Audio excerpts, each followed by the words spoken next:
ಒಂದು ಅಗಲನ ಪಾತ್ರೆ ತೊಗೊಂಡ್ಬಿಟ್ಟು ಅಕ್ಕಿ ಹಿಟ್ಟು ತೊಗೊಂಡು ತೊಗೊಂಡಿದ್ದೀನಿ. ರುಚಿಗೆ ತಕ್ಕಷ್ಟು ಉಪ್ಪು ಹಾಕ್ಕೊಂಡ್ಬಿಟ್ಟು ಅರಿಶಿನ ಪುಡಿ ಹಾಕ್ಕೋತಾ ಇದ್ದೀನಿ, ಜೀರಿಗೆ ಹಾಕ್ಕೋತಾ ಇದ್ದೀನಿ, ಹಾಗೆ ಸಣ್ಣದಾಗಿ ಕಟ್ ಮಾಡ್ಕೊಂಡಿರೋ ಈರುಳ್ಳಿ ಹಾಕ್ಕೋತಾ ಇದ್ದೀನಿ, ತುರ್ಕೊಂಡಿರೋ ಸೌತೆಕಾಯಿ ಕೂಡ ಹಾಕ್ಕೊಂಡಿದ್ದೀನಿ, ಹಾಗೆ ಕ್ಯಾರೆಟ್ ಕೂಡ ಹಾಕ್ಕೊಂಡೆ, ಕಟ್ ಮಾಡಿ ಇಟ್ಕೊಂಡಿರೋ ತೊಳೆದ್ಬಿಟ್ಟು ಸಬ್ಬಸ್ಗೆ ಕೂಡ ಹಾಕ್ಕೊಂಡೆ. ಇದನ್ನು ನೀಟಾಗಿ ಒಣಾರಾಗಿ ಕಲಿಸ್ಕೊಳ್ಳಿ ಫಸ್ಟು, ಆಮೇಲೆ ತಣ್ಣೀರು ಹಾಕ್ಬಿಟ್ಟು ಇದನ್ನು ಕಲಿಸ್ಕೊಳ್ಳಿ. ಮೃದುವಾಗಿ ಕಲಿಸ್ಕೊಂಡ ನಂತರ ಹಿಟ್ಟು ರೆಡಿ ಆಗುತ್ತೆ.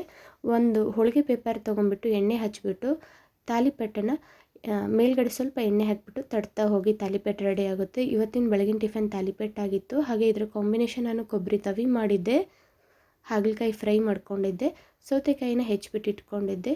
ಇದನ್ನು ಒಂದು ಬಿರುಸಾಗಿ ಮಾಡಿ ಕೂಡ ಇಟ್ಕೊಂಡಿದ್ದೆ, ಅದು ರುಚಿಯಾಗಿರುತ್ತೆ ತಿನ್ನೋಕ್ಕೆ. ಹಾಗೆ ಒಂದು ಹಂಚನ್ನು ಇಟ್ಕೊಂಡು ಗ್ಯಾಸ್ ಹಚ್ಕೊಂಡ್ಬಿಟ್ಟು ಇದನ್ನು ತಾಲಿಪಟ್ಟು ಹಾಕ್ಕೊಳ್ಳಿ. ಹೋಳಿಗೆ ಪೇಪರ್ ತೆಗೆದು ಎರಡು ಸೈಡ್ ಇದನ್ನು ನೀಟಾಗಿ